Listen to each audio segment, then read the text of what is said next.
Bonjour à vous et bienvenue sur ma chaîne Émilie et Coloris. Ici on parle littérature, art-thérapie, bien-être, créativité en tout genre. Aujourd'hui ça sera une vidéo blabla. Ça fait un certain temps que j'ai pas filmé. Enfin, pour être plus précise, ce serait que je n'ai pas posté de vidéo. Parce que j'en ai filmé quelques-unes. Elles ne m'ont pas plu. J'en étais presque à la finir de les monter. Ça ne me plaisait pas, c'était pas assez bien, c'était pas... Donc j'ai préféré ne rien poster du tout que de vous poster quelque chose de nul. Donc je vous avais dit que je vous expliquerais pourquoi j'ai eu un peu de mal en ce moment à filmer. Et bah, je vais faire ça aujourd'hui. Il s'est passé plein de trucs qui n'ont pas arrangé mon état émotionnel. Et bah, j'étais vraiment pas bien. Et donc bah, mon contenu, mes tournages, bah, ça s'en ressentait. Et là-dessus, j'ai un de mes chats qui est mort. Alors Ulysse, c'est un vieux chat qu'on avait récupéré de dehors. Et bon, on l'a rafistolé. Et puis ben, chaque année, en fait, il dépérissait un peu. Enfin, il maigrissait énormément, mais il continuait à manger très bien. Et à un moment, il a commencé un peu à oublier où il était, à miauler pour rien, à réclamer encore à manger, comme s'il est... Vous allez dire c'est normal pour un chat, mais là, c'était vraiment pas... Et il sortait plus du tout. Il continuait à manger, mais il sortait plus du tout. Il dormait beaucoup, même pour un chat, il dormait énormément. Et bah, c'est tout, le temps se passe. Puis là, avec le début des beaux jours, il est ressorti un peu. Donc on se dit, oh bah tiens, c'est bien. Et bah, en fait, il s'était fait un abcès dans la bouche. Et bah, on l'avait pas vu parce que c'était sur le côté sur lequel il dormait. Et comme il continuait à manger, il y avait aucun problème en fait. Et ben un jour, ben, il est revenu avec un trou comme ça dans la joue. Et bah c'est tout, on l'emmène chez le véto. Nous, on s'était déjà préparé à le laisser partir, mais bon, le veto, il se dit non, c'est bon, ça va se... alors, il a dit sorti quoi? Les abcès, ça se guérit, pas de problème. On va tenter les antibiotiques et puis on reverra dans une semaine ce que ça donne. Bah, en fait, nous, on n'avait pas bien vu à quoi ça ressemblait son abcès. Mais clairement, en fait, il a tenu une journée de plus. Et bah, vers midi, donc il était couché sur moi, et vers midi, bah, il s'est mis à faire des convulsions. Alors c'était la première fois que je voyais ça de mes yeux. C'est très impressionnant, ça fait même un peu peur. Ça m'a un peu choqué quand même. Et bah, c'est tout, on s'est dit, c'est petit, c'est mis, c'est pas la peine, on le réemmène, mais là c'est pour le faire partir, quoi. On n'insiste pas, je veux pas le laisser souffrir. Et, et donc, bah, on pense que finalement, le vétérinaire de garde qu'on avait eu, parce que forcément c'était un dimanche, et il aurait dû nous dire que bah, qu'il fallait faire quelque chose pour qu'il n'était pas récupérable. C'est comme si on l'avait laissé, enfin on l'a laissé souffrir une journée de plus en fait. Donc moi là il est parti, il souffre plus. On pense qu'il a eu une bonne vie. Donc je vais essayer de retrouver une vidéo du vieux chat quand il était magnifique. Bah, ça nous a foutu un coup quand même. Et c'est vrai que mon moral était pas forcément hyper au beau fixe. Bah, ça s'est pas arrangé en fait. Et voilà. Là-dessus, j'ai été très occupée. J'ai fini une formation sur les pierres naturelles, enfin les pierres contrefaites en fait, sur les différentes teintures, traitements, recouvrements en tout genre qu'on peut leur faire faire, soit pour les embellir, soit pour les faire ressembler à une autre pierre. Donc je vous mettrai le lien en barre d'infos. Je voulais vous parler de cette formation. Alors je suis pas rémunérée, je l'ai payée, hein. Parce que elle est vraiment très bonne, bien construite. Donc c'est une formation en ligne.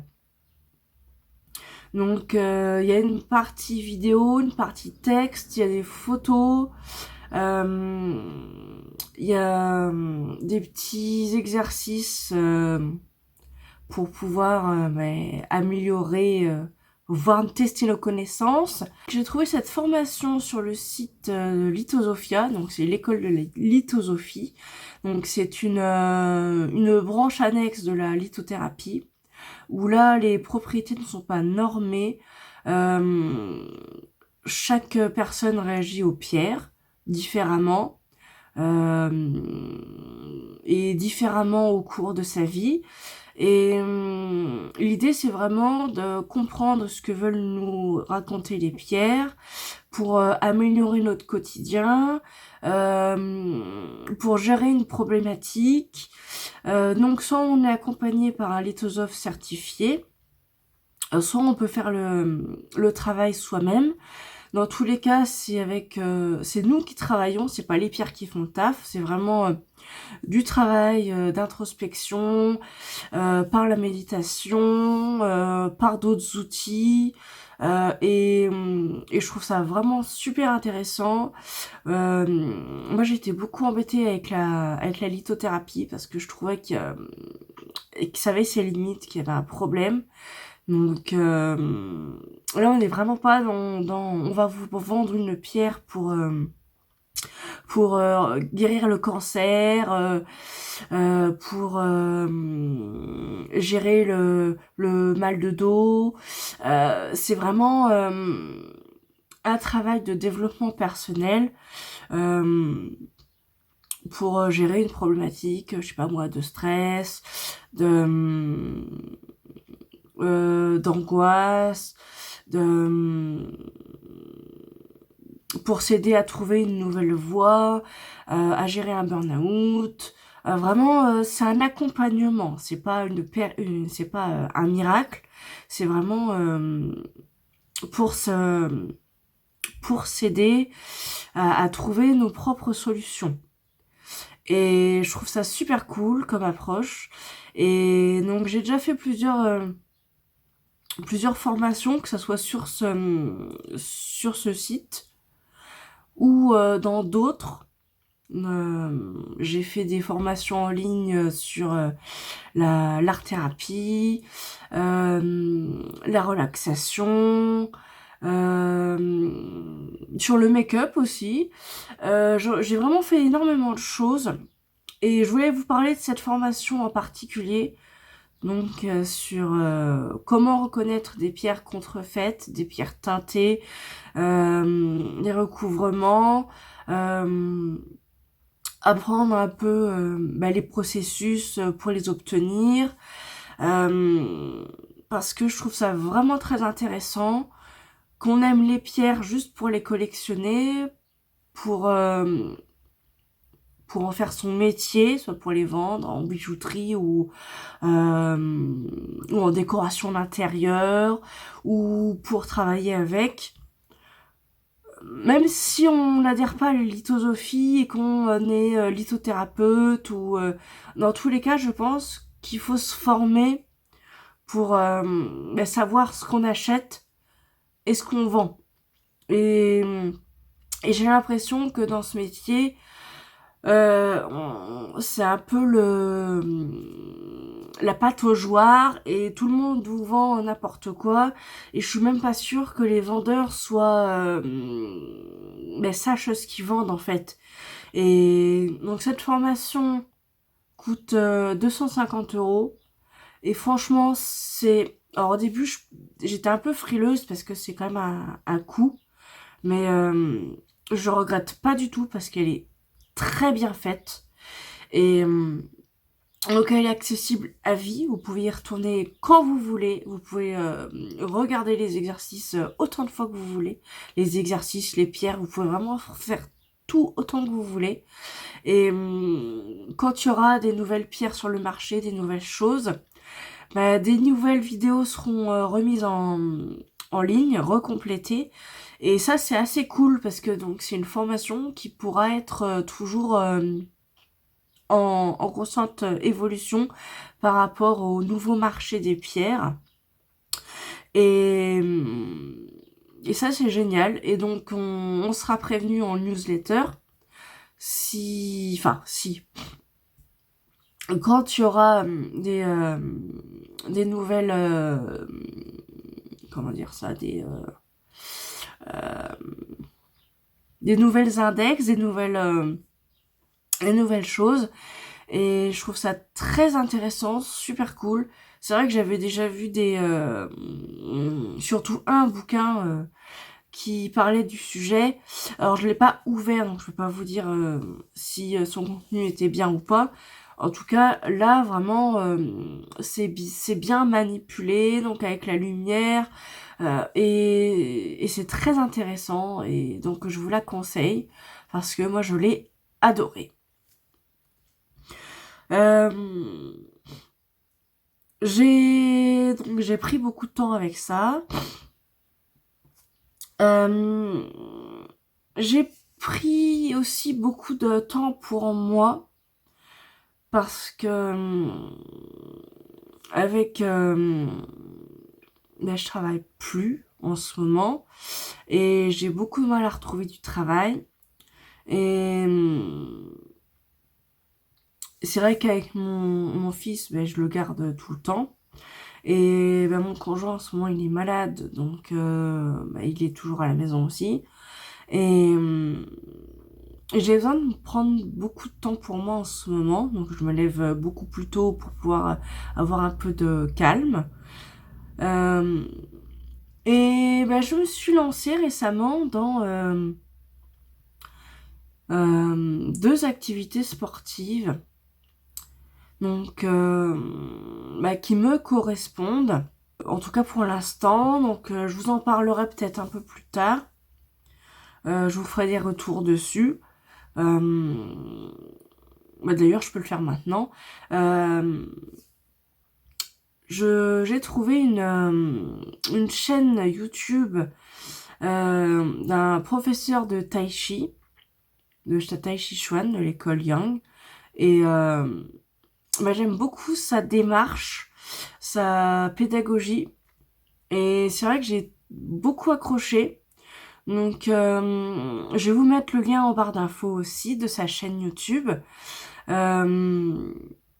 Donc il y a une partie qui sera qui est libre d'accès sur YouTube et le reste de la formation est sur Patreon. Moi pour l'instant je suis les vidéos sur YouTube, en tout cas la première partie. Et dans la ville la plus proche de chez moi, à 10 minutes, il y a des cours de Tai Chi. Donc je pense qu'à la rentrée en septembre, j'irai. Parce que ça me convient bien en fait. Donc je fais une vidéo par jour. Enfin une vidéo par jour. Je travaille tous les jours. Donc c'est des séances en vidéo, en tout cas c'est des séances de 20-30 minutes. Et ça me convient bien. Et maintenant que je suis beaucoup moins fatiguée après la première la séance, je suis en train de remettre une autre séance d'autre chose. Donc c'est du HIIT. Donc je vous mettrai aussi le lien de la vidéo YouTube. Et c'est une séance vraiment calme, de remise en forme, sans saut. Et donc j'enchaîne les deux, donc ça me fait des séances de 40-50 minutes. Mais pour l'instant, ça va très bien comme ça. Et moi qui avais beaucoup l'habitude de marcher énormément, de faire beaucoup de sport dans ma jeunesse, j'ai fait du judo pendant 12 ans, j'ai fait de la natation pendant presque 10 ans aussi. En plus, avec le sport à l'école, avec la marche, je faisais 10 km entre 5 et 10 km suivant mon travail, mes capacités, voilà, je marchais énormément, tous les jours, tout le temps. Et bah, depuis quelques années, bah, c'est le calme plat, j'ai tout arrêté quasiment d'un coup. Quand mon père est décédé, en fait, j'ai plus du tout envie de rien faire. Après, j'ai réussi à me remettre à la marche, mais je faisais plus que de la marche. Et bah là, ça va faire 5 ans presque, où je marchais plus du tout, j'avais plus du tout envie de rien faire. Même sortir, ça me coûtait. Et là, cette année, bah, c'est une année où je ressens l'envie de faire énormément de choses. Donc, bah, je finis les formations que j'ai en cours de route, je me réattaque au sport, je refais énormément de choses, on refait des séances avec mon fils de bébé baigneur, là, bébé à l'eau, ils appellent ça, dans notre piscine. Je remarche un peu, même si c'est un peu plus gentil. Je relis énormément parce que c'est vrai que pendant un temps je lisais plus énormément non plus. Et ouais, j'ai l'impression que là cette année c'est une année où je suis un peu plus boostée, alors j'espère que ça va durer parce que c'est vrai que le mois dernier là c'était ou même les 2 mois d'avant là c'était compliqué. Là mon fils est de plus en plus autonome, il arrive de plus en plus à jouer tout seul, à s'occuper tout seul. Puis maintenant qu'il marche vraiment bien, c'est quand même plus facile, c'est une charge un peu en moins, on va dire. Alors j'adore mon fils, hein, venez pas me sauter dessus en me disant ah, chat, tu l'as voulu. Oui, je l'ai voulu. Mais c'est vrai que la période où il ne marche pas, où il faut toujours s'occuper constamment, euh, c'est très compliqué. Et il était vraiment énormément demandeur bah, de moi. Maintenant, il est plus sur son père. Donc, bah, moi, ça me soulage un peu. Puis ça fait plaisir à papa parce que c'est vrai que au début, il était plus... Enfin, il était toujours avec moi et son père, ça l'intéressait quasiment pas. Mais maintenant, il s'occupe un peu plus et puis il interagit plus avec son père et ça, c'est cool. J'aime beaucoup les regarder tous les deux jouer. Et donc moi j'ai plus de temps pour moi et je m'accorde plus de temps aussi parce que c'est vrai que je m'étais rendu compte que j'en accordais pas assez pour moi et j'en accorde de plus en plus pour moi. Donc par le sport, les activités sportives, par les sorties, on fait de plus en plus de sorties avec mon conjoint, visiter des choses. Je pense que là on est bien parti. Je pense qu'on va être cool. Donc voilà, donc ça explique pourquoi bah, j'étais pas beaucoup présente. Euh, J'espère que ça va changer. J'aimerais vraiment bah, faire vivre cette chaîne YouTube comme elle se doit. Et bah, je suis vraiment désolée parce que c'est vrai que déjà la vidéo d'avant, je vous ai dit que j'allais essayer de recadrer quelque chose de carré, régulier. Et puis là, ça fait peut-être 3 semaines que j'ai rien posté du tout, si c'est pas 4 semaines. Mais là, vraiment, le travail que je faisais ne me convenait pas du tout. Je trouvais ça horrible. Vraiment, c'était... je pouvais pas, en fait. Non, je pouvais vraiment pas vous infliger ça. Donc, voilà. Et donc, je voulais vous parler de cette formation, de mes activités sportives. Et bah, j'espère que ça répondra à vos questions. Si vous avez des idées de vidéos, des retours sur des sports, sur votre état émotionnel, si vous avez suivi la formation en question, si vous suivez du Tai Chi Chuan, si vous, j'en sais rien, n'importe quoi, si vous avez envie de parler, n'hésitez pas à le dire en barre d'infos. J'espère que voilà, cette vidéo vous aura plu, vous aura diverti. N'hésitez pas à liker, à vous abonner et à la prochaine. Bye!